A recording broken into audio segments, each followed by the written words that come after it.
तो आज का जो भाषण था उसको हम यहाँ शुरू करते हैं। 1947 से लाल किले की प्राचीर से संबोधन किया जा रहा है और 2025 में भी संबोधन किया गया।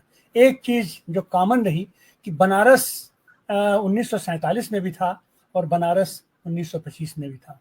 1947 में बनारस से जो शहनाई की गूंज वहाँ हुई थी, वो सुमधुर तान जो भारत का प्रतिनिधित्व करती थी, भारत में समरसता का जो संदेश देती थी, वो दुनिया के पैमाने पर गई। और आज जो बनारस से आवाज गई है उसमें उसमें बहुत जमीन आसमान का फर्क है। वो बनारस जिसका प्रतिनिधित्व आज की तारीख में 11 साल से मोदी जी कर रहे हैं, उस बनारस में पंडित कमलापति त्रिपाठी हुआ करते थे, जिन्होंने एक फैक्ट्री लगाई, डीजल लोकोमोटिव वर्क्स, और उसका इन्होंने नाम बदल दिया और नाम बदल के इन्होंने क्या, बनारस लोकोमोटिव वर्क्स, यही उनकी उपलब्धि है। उसके बाद से एक भी वहां पर कोई कारखाना नहीं लगा है, और वह जो कारखाना लगा था वह कारखाने में भी आज उत्पादन बंद है, आज उनमें रोजगार नहीं मिल रहा है। वह पूरा का पूरा क्षेत्र आज की तारीख में मोदी के ऐसगाह के रूप में हो गया है। वहां मोदी जब आते हैं तो रुकने का वहां काम करते हैं, जब कभी कभी रुकते हैं तो रुकने का काम करते हैं, और पूरा का पूरा इलाका आज की तारीख में सीज हो गया है।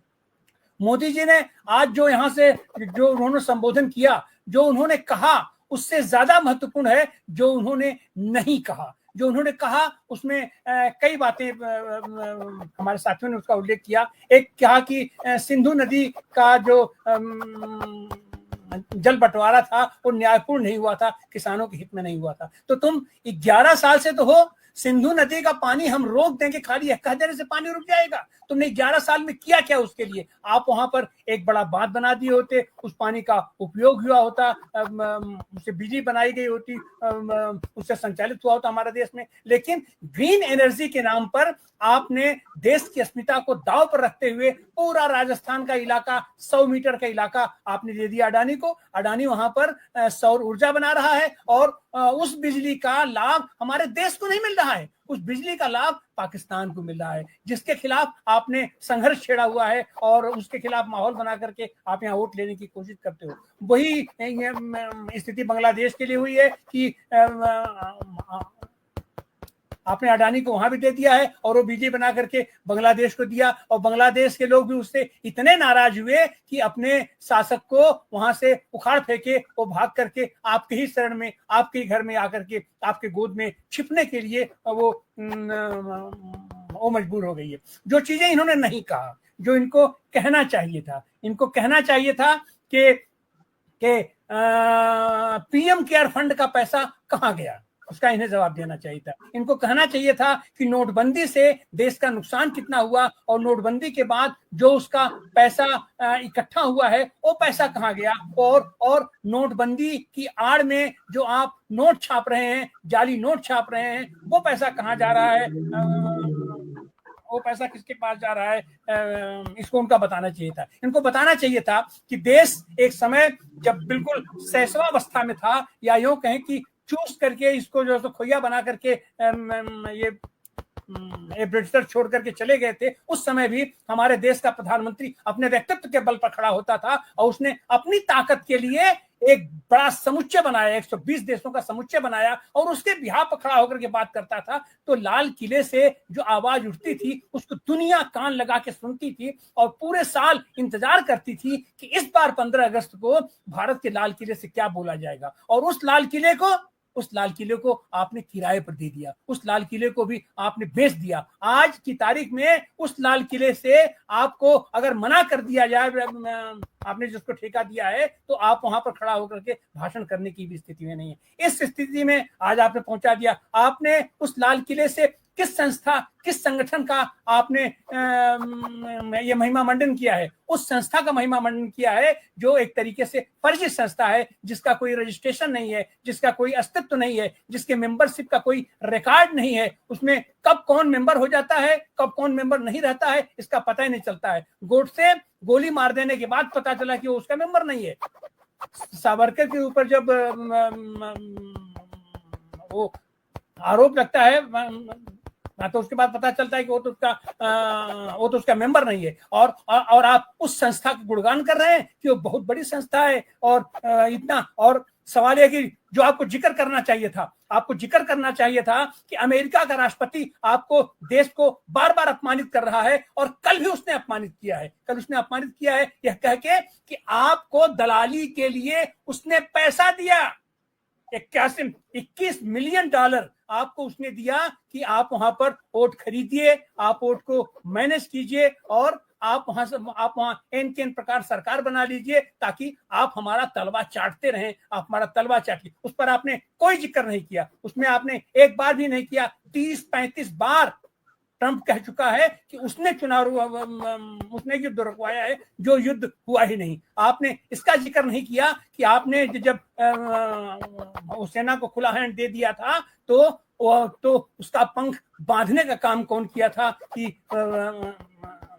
आगे उसकी आप लड़ाई मत कीजिए, आप उसके ऊपर हमला मत कीजिए, और आप वापस हो लीजिए। इन सारी चीजों का आपने आप किसानों के प्रति आप अपनी सद्भावना दिखाते हैं, तो आपने किसानों के लिए जो किसान आंदोलन इतने लंबे समय तक चल करके आपने उसके साथ समझौता किया था, उस समझौते को आपने अब तक लागू क्यों नहीं किया, ये आपको बताना चाहिए था। ये आपको वहां से कहना चाहिए था कि जो देश में कुहास मचा हुआ है कि आप यहाँ पर बहुमत का प्रतिनिधित्व नहीं करते हैं।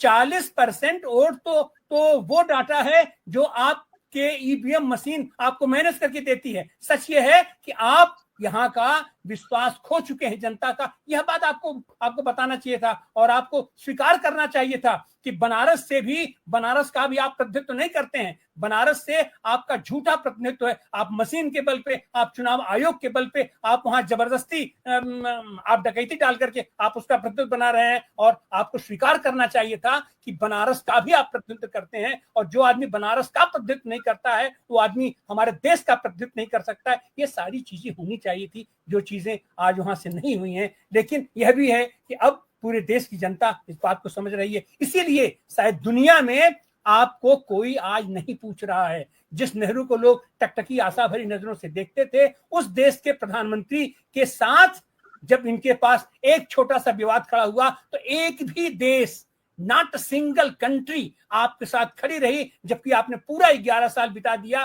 दुनिया का भ्रमण करने में। और चूंकि दुनिया का भ्रमण आपने भारत देश के लिए नहीं किया, आप अपने चंद मित्र, चंद कारपोरेट को नौकरी दिलाने के लिए, उसको बिजनेस दिलाने के लिए पूरी दुनिया का आपने भ्रमण किया। और जिन जिन देशों में आप गए, उन देशों में आपकी छवि यही बनी कि यह तो एक कारपोरेट विशेष का दलाल है, जिसके चलते आपने भारत की छवि को धूमिल किया। यह बात आपको आज लाल किले से स्वीकार करनी चाहिए थी। जो बात आपका केचुआ आज की तारीख में स्वीकार करने के लिए बाध्य हुआ है और भाग फिर रहा है कि उसको स्वीकार न करना पड़े, और लाख दबावों के बावजूद भी आपका सुप्रीम कोर्ट जिस बात को उजागर कर रहा है, और जिस बात को देश की पूरी जनता आज की तारीख में मुंह खोल करके सड़क पे कह रही है आपको, हालांकि वो सम्मान लायक शब्द नहीं है, लेकिन क्या किया जाए, अब जनता के सामने आपकी यही छवि बनी है, और यही छवि आपकी दुनिया के पैमाने पर भी बनी है। आज 78 साल का हमारा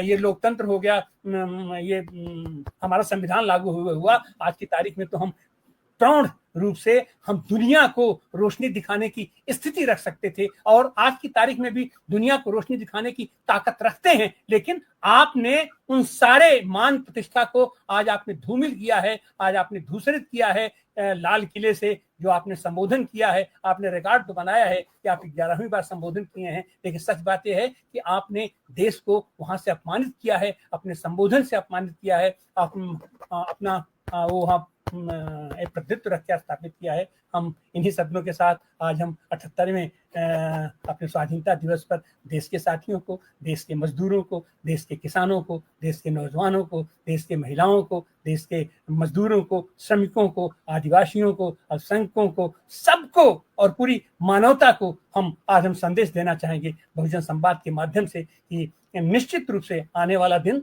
हमारा होगा, आने वाला दिन श्रमजीवी लोगों का होगा, आने वाला दिन मानवता को पोषित करने वाले लोगों का होगा। और इसी उम्र और विश्वास के साथ हम आज के इस अपने संबोधन को हम समाप्त करते हैं, स्थगित करते हैं, और उम्मीद करते हैं कि आने वाले दिनों में हम फिर हमारा यह जो छोटा सा प्रयास है, बहुजन संवाद का प्रयास है, ये आप लोगों के स्नेह, आप लोगों के प्यार से जो पुष्पित पल्लवित हो रहा है आगे भी बढ़ता रहेगा और हमारे देश की कारमा के साथ हमारी भी आवाज़, हम आवाज़ से आवाज़ मिला करके आपकी आवाज़ हम आगे पहुंचाने की कोशिश लगातार करते रहेंगे। एक बार फिर आप सारे लोगों को स्वाधीनता दिवस की